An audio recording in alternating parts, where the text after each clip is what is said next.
Halo teman-teman semua, Assalamualaikum warahmatullahi wabarakatuh. Shalom, Om Swastiastu, Namo Buddhaya, salam kebajikan bagi kita semua.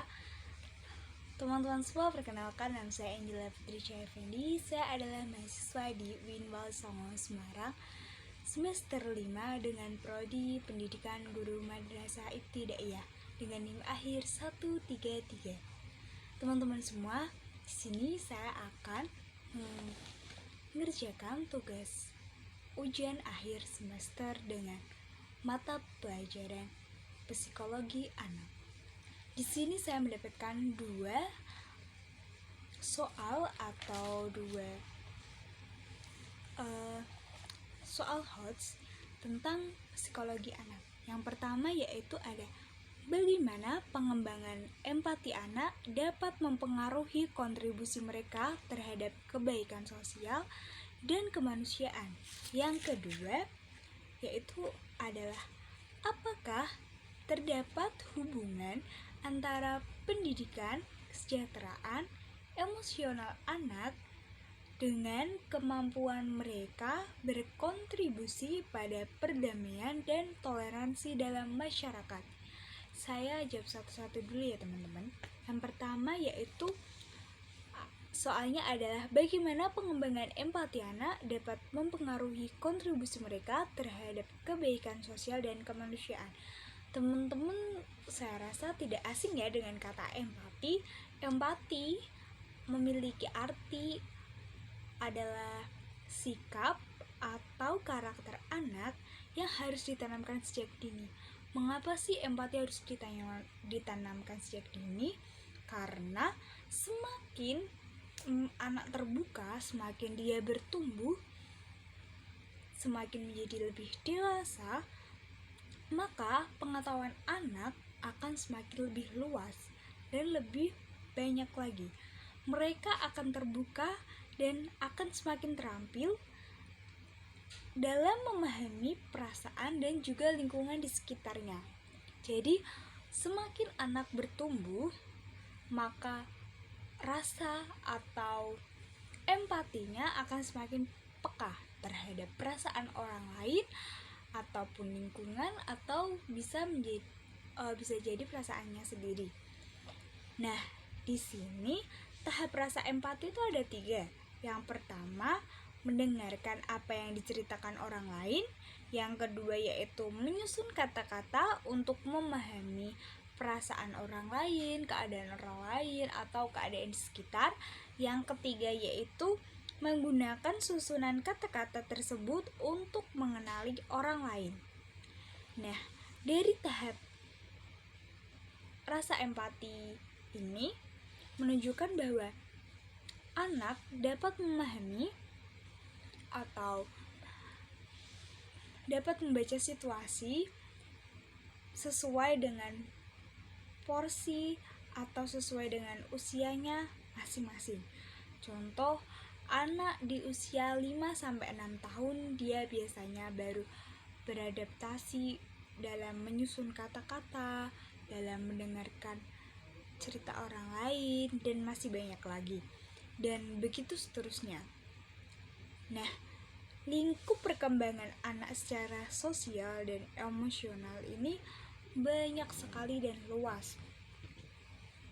Nah, jadi pengembangan rasa empati anak dapat mempengaruhi kontribusi mereka terhadap kebaikan dan kemanusiaan itu ada. Dan itu bisa terjadi sesuai dengan ajaran atau rasa empati yang ditanamkan oleh seorang pendidik atau seorang orang tua atau lingkungan di sekitarnya. Jika anak tersebut berada di lingkungan yang memiliki rasa empati yang besar, maka anak akan bertumbuh memiliki rasa empati yang besar juga. Kalau anak berada di lingkungan atau mereka bertumbuh di lingkungan yang memiliki rasa empati yang kecil, maka rasa empati anak di usia selanjutnya atau di usia perkembangan anak akan juga kecil. Tergantung bagaimana orang tua atau pendidik ataupun orang yang ada di sekitarnya menanamkan rasa empati itu, entah baik dalam porsi besar atau porsi kecil, karena pada saat anak usia dini itu sangat mempengaruhi dalam segi emosional, sosial, karakter, dan juga kepribadian anak itu sendiri. Jadi dari soal yang pertama ini, pengembangan empati anak ini dapat mempengaruhi dan berkontribusi terhadap kebaikan sosial atau kebaikan manusia. Itu tergantung dari penanaman atau pembentukan rasa empati atau karakter anak sejak dini, seperti itu. Yang soal kedua yaitu adalah apakah terdapat hubungan antara pendidik kesejahteraan emosional anak dengan kemampuan mereka berkontribusi pada perdamaian dan toleransi dalam masyarakat. Dalam hubungan antara pendidikan sendiri dan kemampuan perdamaian dan toleransi dalam masyarakat ini saling berhubungan. Kenapa? Karena pendidikan kesejahteraan emosional anak ini sangat berpengaruh dalam karakter anak, dan juga dia juga mempengaruhi dalam kemampuan, skill, dan sebenarnya juga mempengaruhi dengan keterampilannya. Mereka dapat berkontribusi dalam perdamaian masyarakat dan toleransi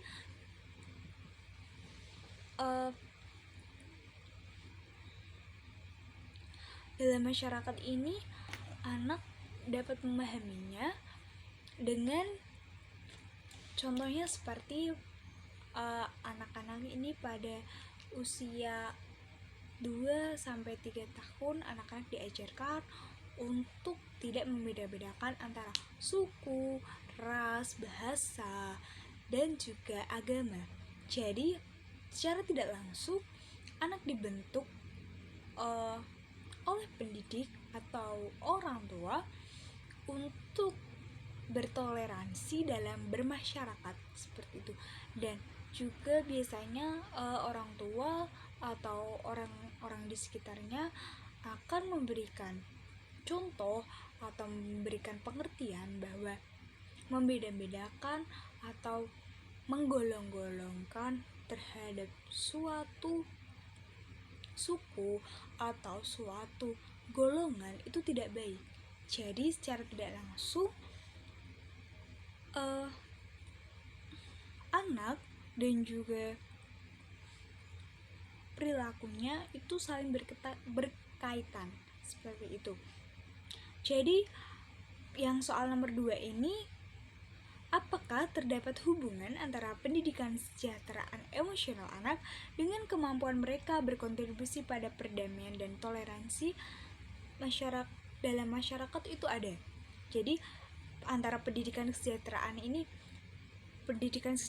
emosional anak ini akan memberikan pelajaran bahwa bagaimana cara menstabilkan emosional anak, bagaimana cara menanggulangi pada saat anak marah atau sedih, dan juga pendidikan kesejahteraan ini dapat mengontrol atau memberikan pembelajaran kepada orang tua atau kepada peserta didik sendiri atau kepada anak-anak untuk memberikan contoh atau memberikan gambaran bagaimana pada saat anak tersebut dalam berkeadaan atau bersituasi seperti itu.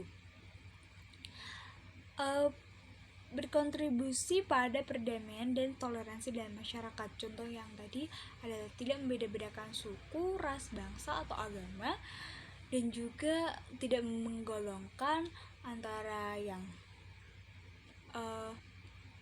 kaya atau yang kurang mampu. Secara tidak langsung, kalau anak diajarkan, anak akan meniru atau memberikan contoh yang sama seperti yang diajarkan. Jadi ketika anak diberikan contoh tidak membeda-bedakan antara satu sama lain, maka anak juga akan mencontoh perilaku seperti itu, teman-teman. Jadi kesimpulannya pada pertanyaan-pertanyaan seperti di atas tadi, bahwa pembentukan karakter anak itu terdapat pada pola asuh atau lingkungan hidup anak.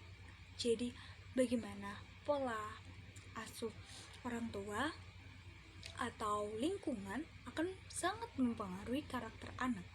Jadi jika ibu teman-teman semua mau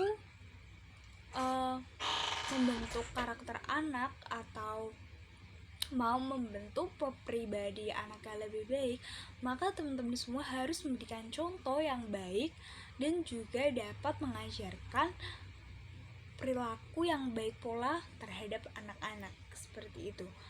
Dan